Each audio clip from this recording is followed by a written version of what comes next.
Welcome back, boys and girls. I am Lawful Evo. Today we're going to be talking about RWBY Grimm Eclipse, a recent hack and slash co-op game from Rooster Teeth on Steam.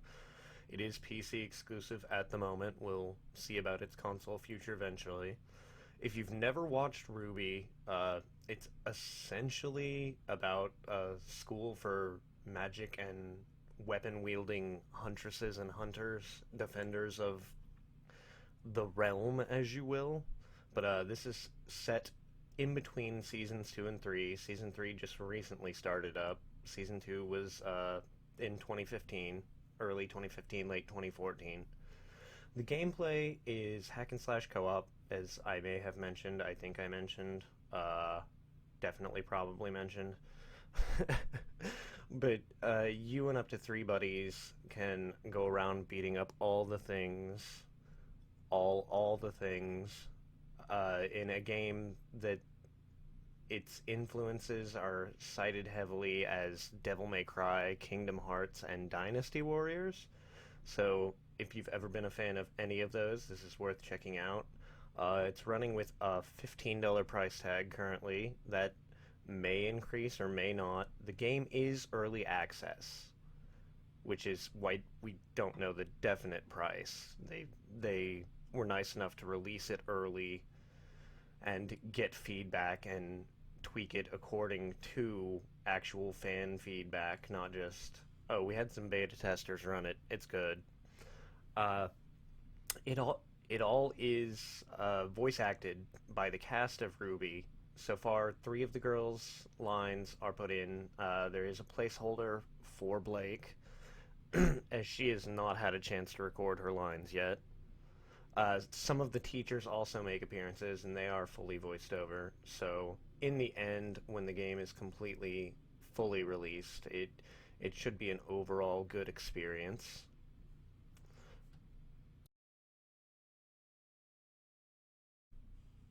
Here we have a look at the skill trees. Each character does have their own unique skill tree that, as you level up, can increase your abilities, both your three special attacks, as well as base stats, like the amount of health regen you have, etc. While it is PC exclusive, it does support keyboard and mouse, or Xbox controller, or DualShock for PlayStation controller right out of the box, which is kind of neat. Normally, that's an afterthought, and not only that, you don't have shown bindings. It's set up your controller. Good luck. As of current, there are four playable characters. In multiplayer, you can all use the same character, etc. As you can see here, we had two Yangs and one Ruby. I'm actually running a team of two Ruby, two Yang right at the moment, which is kind of neat. So you're not, well, my favorite character got picked. The fuck am I gonna do? Guess I'll choose a backup. No, you can enjoy the character you enjoy without having to worry about, oh, what's the team doing? What have they chosen? There are more characters incoming that Rooster Teeth have hinted at. We shall see how quickly along those get out. They're looking at Team Juniper, those of you familiar with the... So that will, of course, include Jean, Nora, Pyrrha, and Ren, kind of the second favorite squad from the show. Nora's going to be last because Nora is Nora. Those of you who don't understand that, the show is worth checking out. You can watch it for free on Rooster Teeth's site. But Nora is essentially pink, cuddly Thor. I will repeat that. Pink, cuddly Thor. While it is a co-op hack and slash, there are multiple objectives as you play through, with hopefully more being added, but right here we are essentially defending a control center from waves upon waves. There are also some escort missions, etc., as well as just the basic, hey, there's monsters in your path, kick that ass.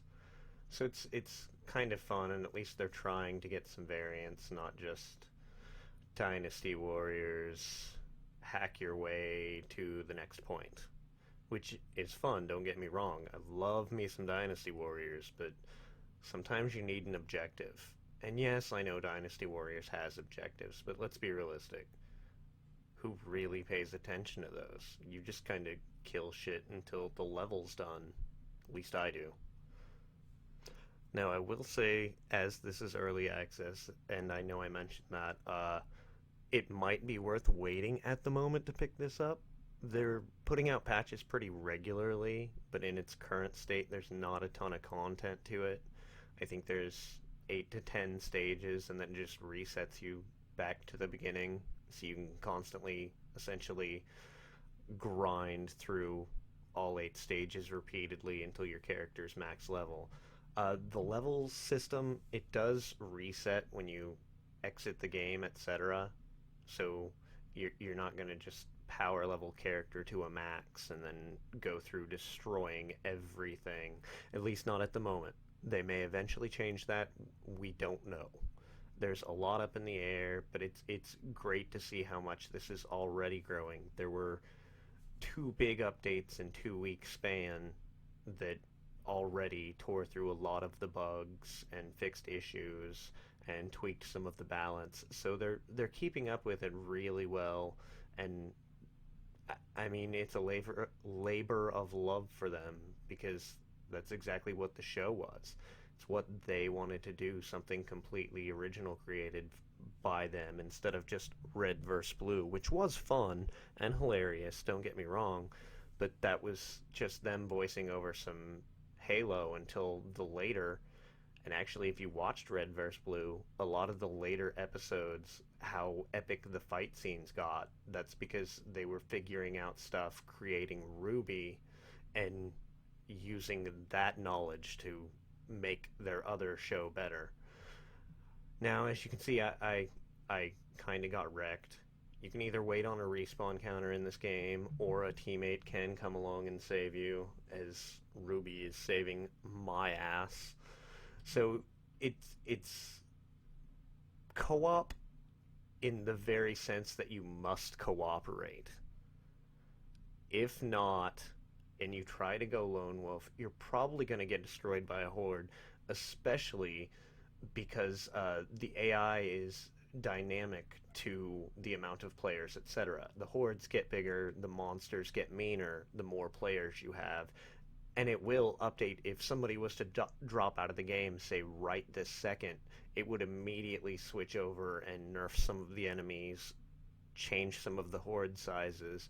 So at any given time, it's seeing what's happening and orchestrating the game to better play with that many people, etc. The future of this game over the coming year, or however long it takes to get to a full release and beyond, the future's kind of up in the air. It's got a great solid foundation that could use some work, but is still enjoyable in this state.